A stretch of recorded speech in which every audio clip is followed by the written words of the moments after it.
The first shot of the war came from beneath the Pacific Ocean. A submarine called the Silent Dragon, commanded by Captain Day, had been waiting in the darkness for 36 hours. When the signal came, Day gave the order without hesitation. Fire all tubes. 12 missiles launched from the submarine. They shot through the water and broke the surface, climbing into the sky at incredible speed. But these were not normal missiles. They carried the gravity bombs, humanity's most secret weapon. On the bridge of the Eternal Victory, alarms suddenly screamed to life. Drax looked at his sensors in shock. "High Commander, missiles incoming. 12 objects rising from the ocean." Crix did not even look worried. "Activate shields. Destroy them with point defense." The Valoran fleet responded automatically. Energy beams lanced out from dozens of ships, targeting the missiles. But the missiles were fast, faster than anything the Valorans had seen from a primitive species. And they were small, hard to hit. 3 missiles were destroyed. Then 4 more. But 5 got through. The first gravity bomb struck a Valoran cruiser on its left side. For 1 second, nothing happened. Then the bomb activated. A tiny black hole appeared inside the ship.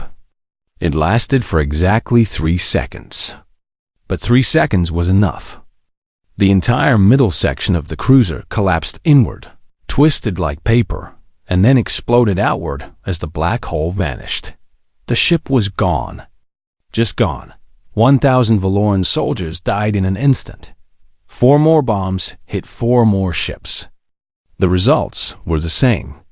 In less than 10 seconds, 5 Valoran warships had been completely destroyed. On the bridge of the Eternal Victory, there was chaos. What was that? Crix screamed. What kind of weapon was that? No one had an answer. The sensors showed nothing that could explain what had just happened. The Valoran Empire had never seen anything like it. "High Commander, more launches detected. Hundreds of them. They are coming from all over the planet." Crix stared at the screen. From every continent, from hidden bases buried deep underground, missiles were rising into the sky. Not dozens, not hundreds, thousands. The humans had been preparing for this for decades, and they were unleashing everything they had. "All ships, full defensive formation," Crix ordered. "Return fire. Destroy their surface bases." The Valoran fleet began to move. Energy cannons powered up and fired down at Earth. The first shots hit cities in Europe and Asia. Buildings exploded. Fire spread. Thousands of people died in seconds, but the humans did not stop. They kept firing in the skies above Earth. Pilot Jin and his squadron launched from their hidden base. 200 stealth ships rose through the atmosphere, heading directly toward the enemy fleet. "Stay in formation," Commander Bora ordered through the radio. "Draw their fire. Keep them focused on us." "Commander, they are shooting at the cities," Jin said, his voice tight with anger. "I know. We cannot stop that. We can only win. If we win, the shooting stops. Focus on your mission." Jin gripped his controls tighter. Below him, he could see the flashes of light as Valoran weapons struck his planet. His home, his people. Every flash meant death. He pushed his ship faster that the Valoran fleet saw the human ships approaching. They were tiny like insects compared to the massive warships. But insects could still bite. "Engage the enemy fighters," Crix commanded. "But maintain fire on the surface. Destroy their ability to fight back." 100 Valoran fighters launched to intercept the human squadron. They were confident. They outnumbered the humans 2-1, and their ships were far more advanced. The two forces met in the darkness of space. Jin fired first. His ship carried missiles armed with electromagnetic pulse warheads.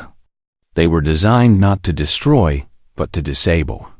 The first missile struck a Valoran fighter and released a massive burst of energy. The fighter's systems went dark.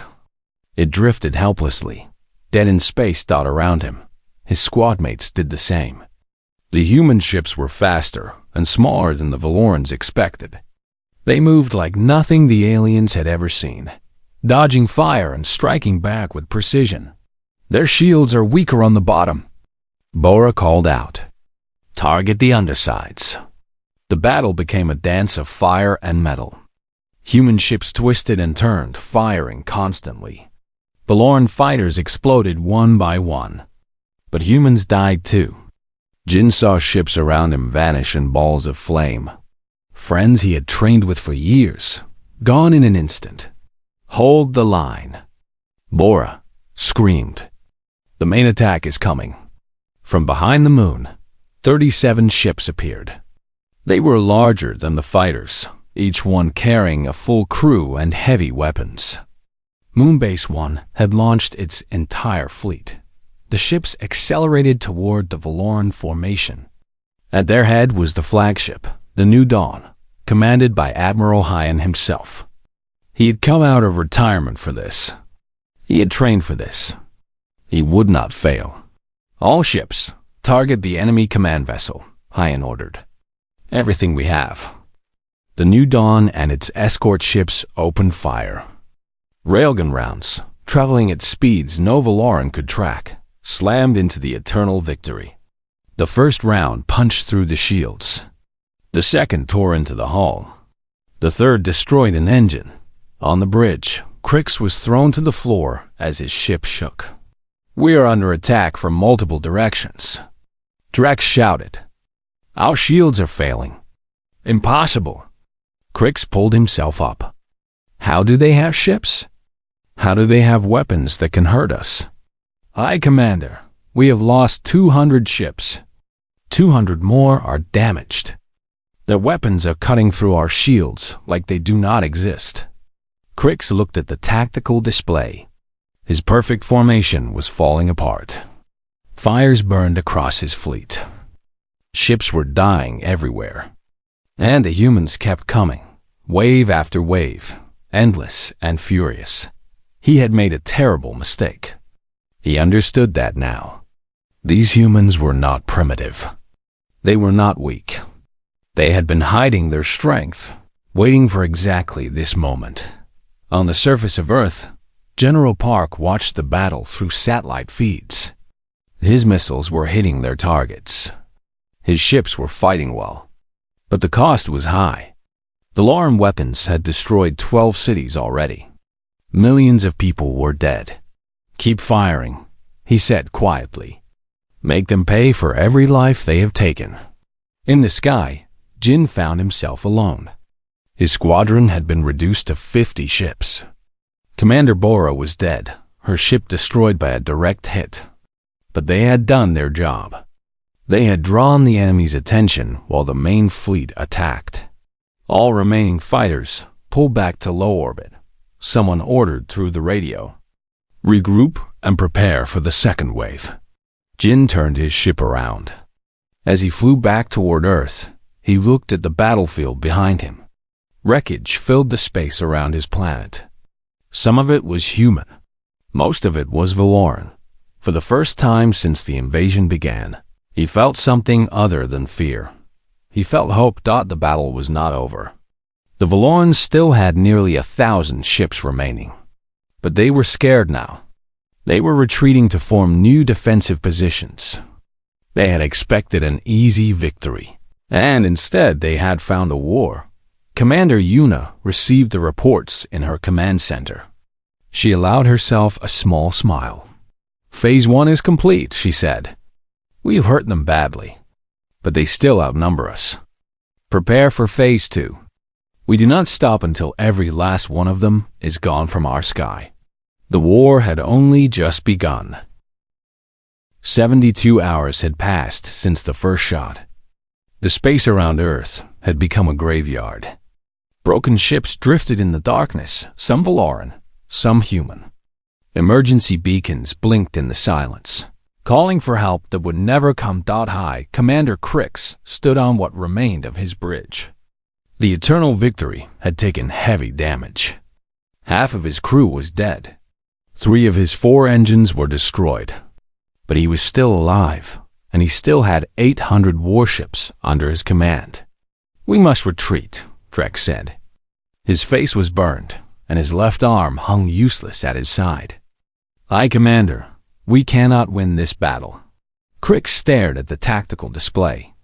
800 ships against a planet that was supposed to fall in hours. They had lost 700 ships already. 700 ships destroyed by a species that should have been helpless. "The Empire will not accept retreat," Crick said slowly. "If we return in defeat, we will be executed. If we stay here, we will die anyway." Crick knew Drex was right. But retreat meant admitting that the Valoran Empire, the greatest military power in the galaxy, had been defeated by primitives. It meant that other species would see them as weak. It meant that everything they had built over 1,000 years could crumble. He made his decision. "Prepare all remaining ships for a final assault. We will destroy their major cities one by one until they surrender. If we cannot have this planet, no one will." Drax looked at him with horror. "High Commander, that is genocide." "It is victory," Crix replied coldly. "At any cost." On Earth, Commander Yuna received intelligence about the Valoran plan. A captured communication revealed everything. The enemy was preparing to burn every city on the planet. How long until they can attack? She asked. Admiral Tay checked his data. They need 2 hours to reposition their fleet. After that, they will begin the bombardment. Our shields cannot stop concentrated fire from 800 ships. Then we have 2 hours to end this war. Yuna turned to her officers. They were exhausted. Everyone was exhausted. 3 days of constant battle had pushed humanity to its limits. But they could not stop now. "What do we have left?" she asked. General Park answered. "We have 17 ships still operational. Most of them are damaged. Our missile stockpiles are at 20%.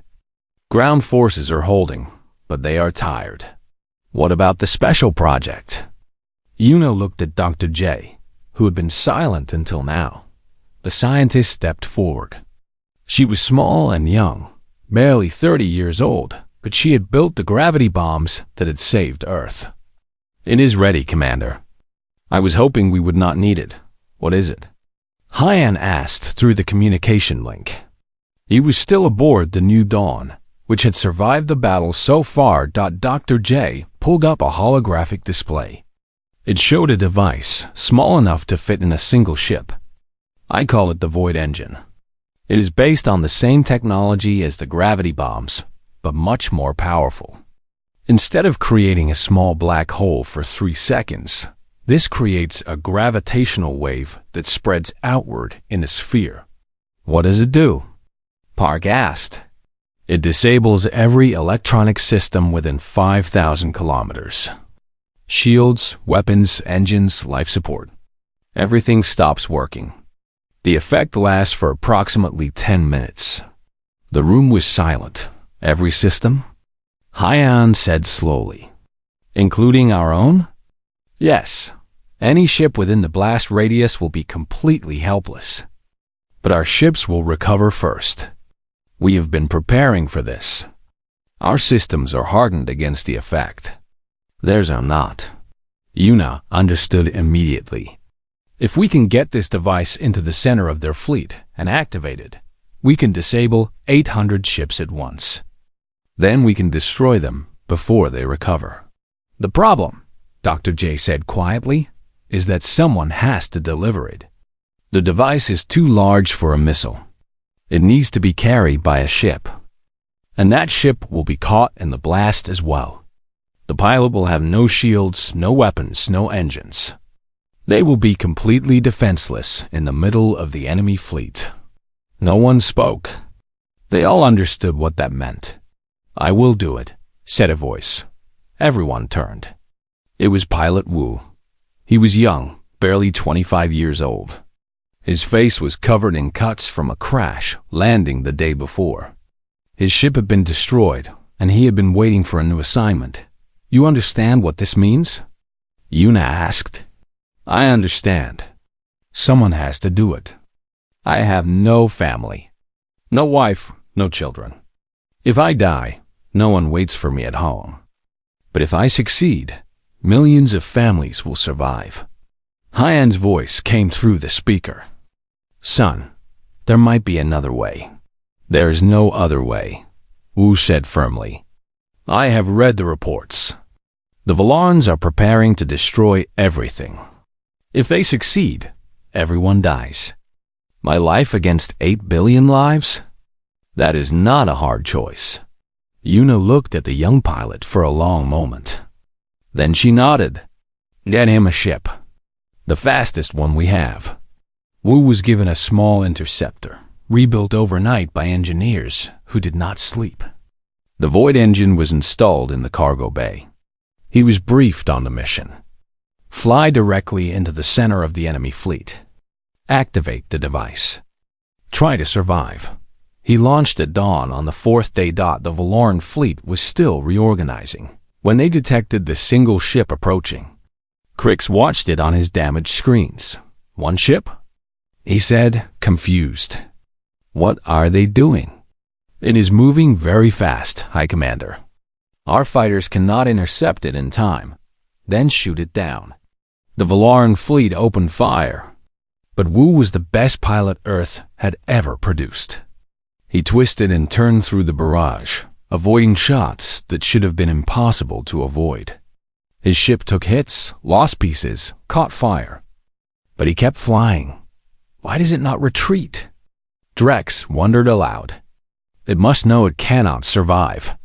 Wu's voice came through the communication channel. He had opened a link to both fleets. Everyone could hear him. My name is Wu. I am a pilot of the Earth Defense Force. You came to our home. You killed our people. You thought we were weak. You were wrong. His ship reached the center of the Valoran formation. This is for Earth. He activated the Void engine. A wave of invisible energy exploded outward.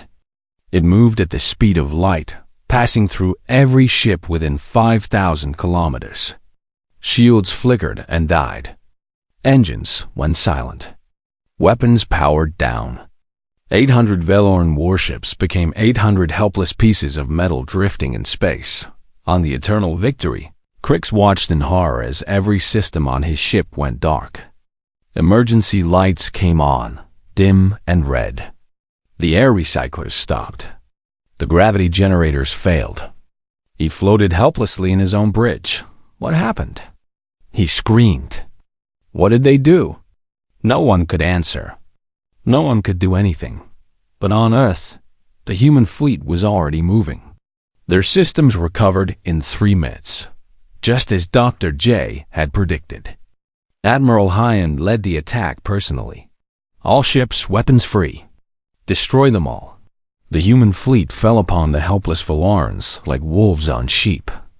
Railguns tore through unshielded hulls. Missiles struck engines and reactors. One by one, the Valoran ships died. By the time the Valoran systems began to recover, it was too late. Only 100 ships remained. They tried to run, to engage their faster-than-light drives, but human ships surrounded them. Crix, wounded and desperate, sent one final message to his surviving fleet. Retreat. All ships, retreat. We must warn the Empire. But Yuna's voice answered him. There will be no retreat. You came to conquer us. You killed millions of our people. Now you will pay the price. The last battle was short and brutal. When it was over, not a single Valoran ship remained. Wu's ship was found drifting among the wreckage. His systems were dead, his oxygen almost gone. But he was alive. A rescue team pulled him from the cockpit, barely conscious. He had done the impossible. He had destroyed an Empire's fleet with a single ship. The war was over. Humanity had won. 20 hours had passed since the Valoran fleet arrived. High Commander Crix sat in his private chamber, enjoying a meal while reviewing reports from his fleet. Everything was going according to plan. His ships had taken up perfect positions around the small blue planet. Scanners showed primitive radio signals bouncing between the surface and some crude satellites. Nothing to worry about. His second officer, a young Valoran named Drex, entered the room. "Hi, Commander. We have finished scanning the planet," Drex reported. "And?" Crix did not look up from his food. "They have some nuclear weapons. A few thousand, spread across the planet. They also have some chemical propulsion ships, very slow. Their space station has 6 crew members. Their defenses are almost non-existent by our standards." Crix finally looked up. "So, they are exactly what we expected. Another primitive species with big words and small weapons." "Yes, High Commander. However, there is something strange." This caught Crix's attention. "Strange? What do you mean?" Drex hesitated. "Our deep scanners have detected some unusual energy readings beneath the surface. Several locations around the planet show heat signatures that do not match normal geological activity. And on the far side of their moon, there are structures that we cannot identify." Crix waved his hand dismissively. "Mining operations, perhaps. Or underground cities. Primitive species often hide when they are scared." "It means nothing. Should we investigate further?" "No. We have 4 hours until our deadline. When it passes, we will begin the bombardment. After a few of their cities are destroyed, they will surrender. They always do." Drex bowed and left the room. But something bothered him. In all his years of service, he had never seen a species respond to the Valoran ultimatum with threats of their own. These humans were either incredibly stupid, or they knew something the Valorans did not dot deep beneath the Rocky Mountains in North America. General Park oversaw the final preparations. The base was enormous, carved into the solid rock over 2 decades of secret work. 10,000 soldiers lived here permanently. Today, every single one of them was ready for war. "Status report." Park demanded. Colonel Myra, his second-in-command, pulled up the latest data. "All Project Iron Sky assets are online. Orbital platforms Alpha through Omega are charged and ready. Moonbase 1 reports all 37 stealth ships are prepared for launch. Underground missile silos on every continent have confirmed their targets. What about the new weapons?" Myra smiled. "The gravity bombs are loaded and ready. Dr. J completed the final tests yesterday. They work even better than we hoped." Park nodded. The gravity bombs were humanity's secret weapon. Created from technology found in the crashed alien probe decades ago. They could create a miniature black hole that lasted for just 3 seconds. 3 seconds was enough to pull apart any ship, no matter how large, no matter how strong its shields were. "And our people? How are they?" Mira looked at him. "They are ready, sir. Everyone knows what is at stake. This is not just a battle. This is a fight for our entire species." In Seoul, Yuna was having a very different meeting. She sat in a small room with former General Hyan, who had been called back to active duty. "You think we can actually win this?" Hyan asked. Yuna poured 2 cups of tea. "I think we have no choice but to try. 1,500 ships. We have, what, 40? 50, if you count the ones that are not finished yet? We have other advantages. We are fighting for our home. They are fighting for conquest. We are desperate. They are overconfident." She paused. "And we have weapons they do not know about." Hyan took the cup of tea. His hands were steady despite his age. "I fought in wars when I was young. Small wars against other humans. I thought I understood violence. But this is something else entirely." "It is the same thing," Yuna said quietly. "Just bigger. Survival is survival, whether you are fighting one enemy or 1 million. The countdown continued. In London, a young pilot named Jin was saying goodbye to his mother. She held his face in her hands, tears streaming down her cheeks. "Come back to me," she said. "Promise you will come back." Jin could not promise that. He knew what the odds were, but he smiled and nodded. "I will try, Mother. I will always try." He joined his squadron at the secret airfield, hidden beneath an old factory. There were 200 pilots in his unit, all young, all trained for years in secret. They flew ships that officially did not exist, powered by engines that officially had not been invented yet. Their commander, a woman named Bora, stood before them. "In 2 hours we launch. Our mission is simple. We fly directly at the enemy fleet. We draw their fire. We make them think we are the main attack. And the real attack?" Someone asked. Bora smiled. "The real attack will come from where they least expect it. But for it to work, we need to be loud. We need to be brave. And some of us will not come back." No one moved. No one spoke. They all knew what they had signed up for. "Are you ready to fight for Earth?" Bora asked. 200 voices answered as one. "Yes." High Commander Crix received a final countdown alert. 4 hours had become 1 hour. The humans had sent no surrender message. They had gone completely silent, in fact. Their radio signals had dropped to almost nothing. Their satellites had stopped transmitting. "Perhaps they are preparing to surrender in person," Crix mused. Primitive species often prefer ceremony, but Drex was worried. He had served in many campaigns. He knew that silence before battle usually meant only one thing. The enemy was preparing something. "High Commander, I recommend we launch a preliminary strike. Destroy their major cities now, before they can respond." Crix laughed.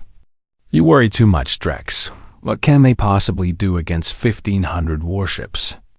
Their entire planet could not produce enough weapons to threaten even one of our cruisers. But the energy readings I mentioned earlier have increased. Something is happening beneath their surface." Crix stood and walked to the viewing screen. Earth hung in the darkness, blue and green and white, beautiful in its primitive way. Soon it would belong to the Empire. "Let them prepare," he said.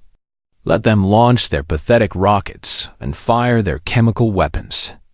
It will make our victory even sweeter. The other species in this galaxy will hear how we crushed a world that dared to resist. It will make future conquests easier." The final hour began. On Earth, Commander Yuna watched the clock. Around her, the entire command center was silent. Everyone was at their stations. Every weapon was ready. Every soldier was in position. "Commander," Admiral Tay said, "we are ready." Yuna nodded. She took a deep breath. In a few minutes, humanity would either prove itself to the galaxy or be destroyed. There was no middle ground. "Remember why we fight," she said. Her voice carried to every base, every ship, every soldier through the communication network. "We fight for our children. We fight for our future. We fight because this is our home and no one takes it from us. Today, we show the universe what humans are made of." The clock hit 0 and humanity went to war. The stars had always been quiet. For thousands of years, humans looked up at the night sky and wondered if they were alone. They sent signals into space. They built telescopes and listened for any sound from the darkness. But nothing came back. Until that day in March. Hyan was standing on the roof of his apartment building in Seoul when he saw the first ship. He was a retired military general, now 63 years old, and he had seen many things in his life. But nothing prepared him for this. The ship was massive, bigger than any building he had ever seen. It blocked out the sun as it descended through the clouds. His phone rang. It was Yuna, the current commander of Earth's United Defense Council. Her voice was calm, but Hyan could hear the tension underneath. "General, are you seeing this?" she asked. "I am seeing it," Hyan replied. "How many?" There was a pause. Then Yuna said the number that would change everything. 1,500 ships. They are surrounding the entire planet. Hyan felt his heart stop for a moment. 1,500 warships. Each one was the size of a small city. They formed a perfect ring around Earth, blocking every possible escape route. The aliens had not come to talk. They had come to conquer. Across the world, people stopped what they were doing and looked up. In Tokyo, workers left their offices and stood in the streets. In New York, traffic stopped completely. In London, Paris, Mumbai, and Cairo, millions of people watched as the sky filled with alien metal. Children cried. Adults prayed. Some people ran, but there was nowhere to go. The aliens called themselves the Valoran Empire. They had conquered over 200 planets in the last 1,000 years. They were tall, with gray skin and 4 arms. Their technology was far beyond anything humans had ever seen. They traveled between stars like humans traveled between cities. They had weapons that could destroy mountains with a single shot. And they had never lost a war. High Commander Crix stood on the bridge of his flagship, the Eternal Victory. He looked down at Earth through the massive viewing screen. It was a small planet, covered mostly in water. The dominant species was weak and primitive. They had only recently learned to leave their own atmosphere. This would be an easy conquest. Send a message, Crix ordered. His communications officer pressed a button, and the message was broadcast to every device on Earth. Every television, every radio, every phone and computer received the same words at the same time. People of Earth, you are now subjects of the Valoran Empire. You have 12 hours to surrender your planet. Any resistance will be met with complete destruction. This is your only warning. The message ended. Silence fell over the world. In the underground command center beneath Seoul, Yuna gathered her advisors. There were 12 of them, representing every major nation on Earth. They've been preparing for this moment for 30 years. Ever since the first alien signal was detected in 1994, humanity had known they were not alone. And they had known that whoever was out there might not be friendly. What are our options? Asked General Park from the Korean military. Yuna pulled up a holographic display showing Earth surrounded by the enemy fleet. They have us completely surrounded. Their ships are positioned to prevent any escape and to launch a full planetary assault. Then we surrender, said one of the diplomats. We cannot fight this. No, Yuna said firmly. We do not surrender. Admiral Tay, the head of the secret space defense program, stepped forward. He was a quiet man, always serious, but today there was a small smile on his face. Commander, if I may? Yuna nodded. Tay pressed a button on his tablet. The holographic display changed. Now it showed not just the enemy fleet, but thousands of hidden symbols across Earth's surface and in orbit around the moon. For the past 30 years, we have been building. In secret, every nation contributed. We called it Project Iron Sky. We have orbital weapons platforms hidden as satellites. We have underground missile bases on every continent.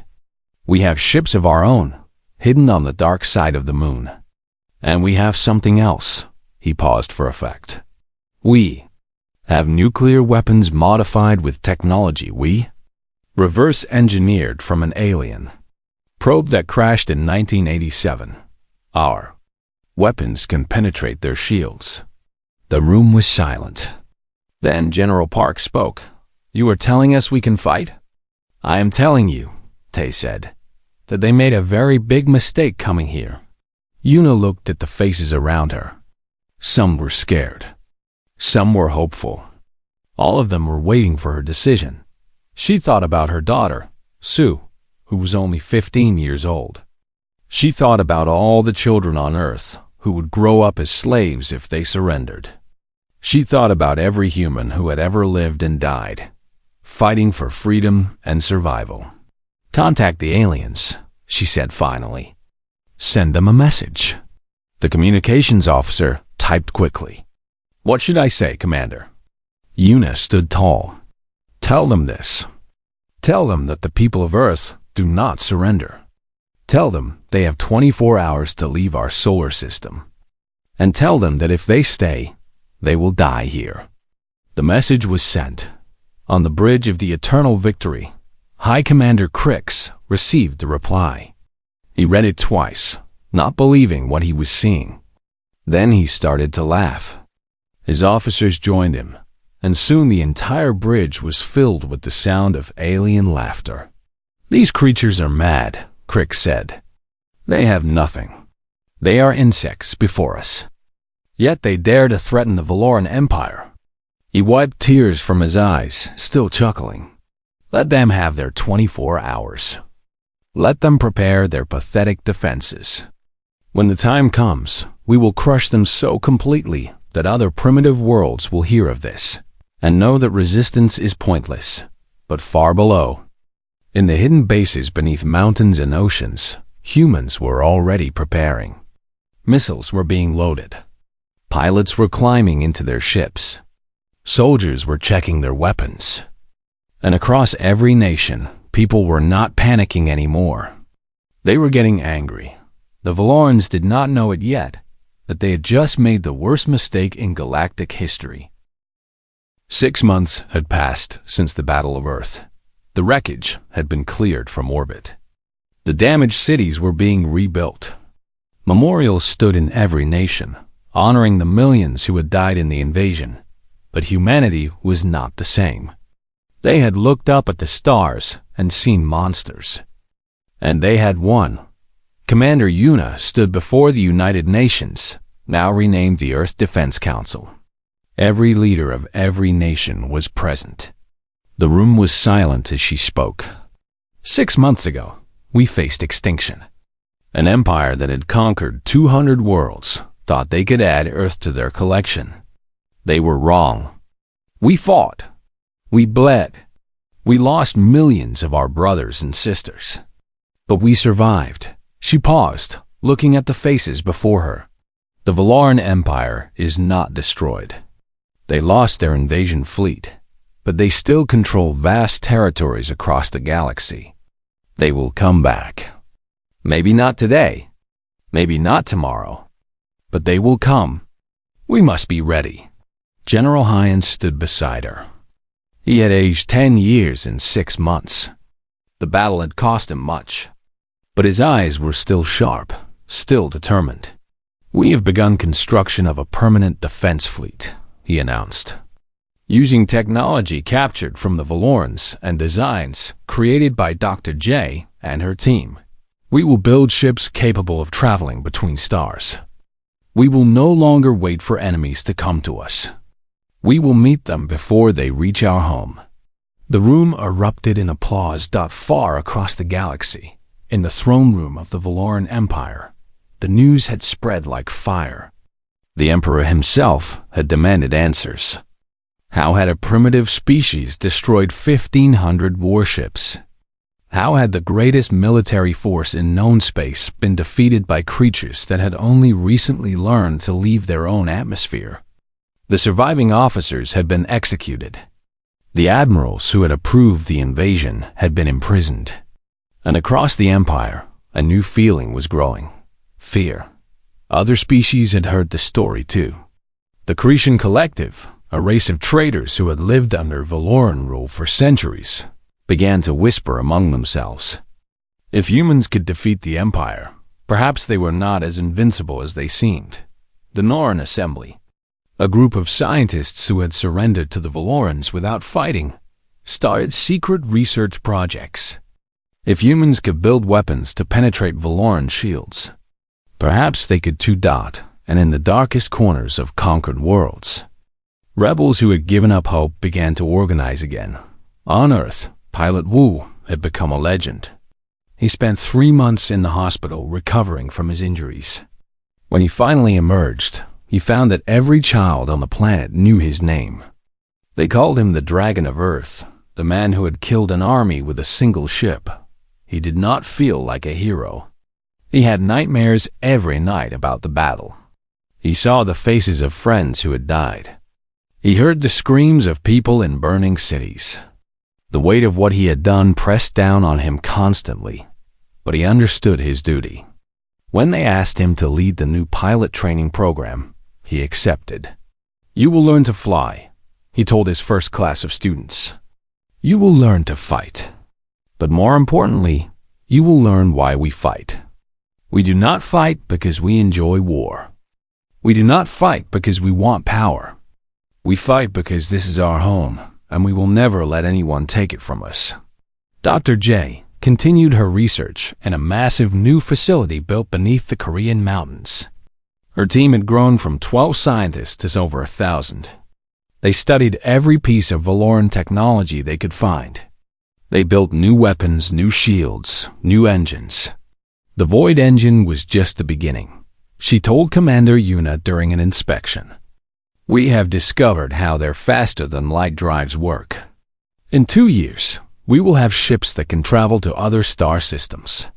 In 5 years, we will have a fleet capable of reaching Valoran space."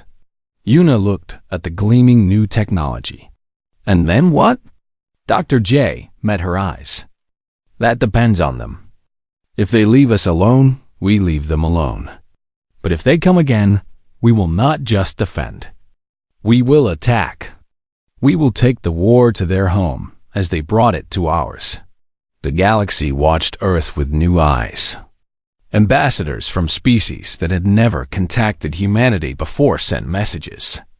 Some wanted trade. Some wanted alliance. Some simply wanted to meet the creatures who had done the impossible. The first alien to visit Earth in peace was a Crescent merchant named Yol. He landed his small trading ship in a field outside Seoul and stepped out with his hands raised. "I come in peace," he said in broken human language. "I bring gifts. I bring trade. I bring news." Hyan met him personally. They sat together in a small room, drinking tea and talking. "Why are you here?" Hyan asked.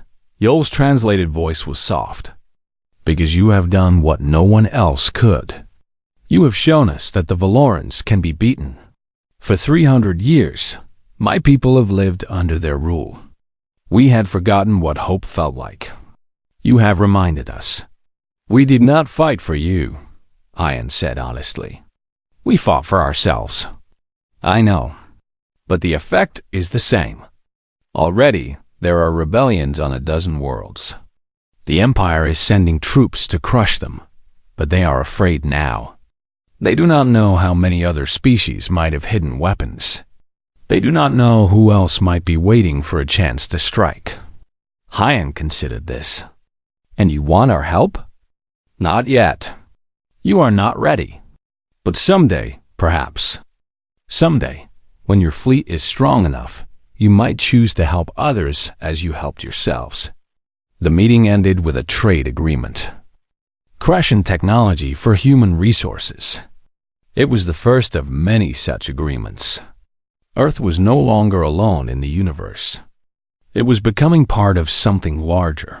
1 year after the invasion, Commander Yuna wrote her final report.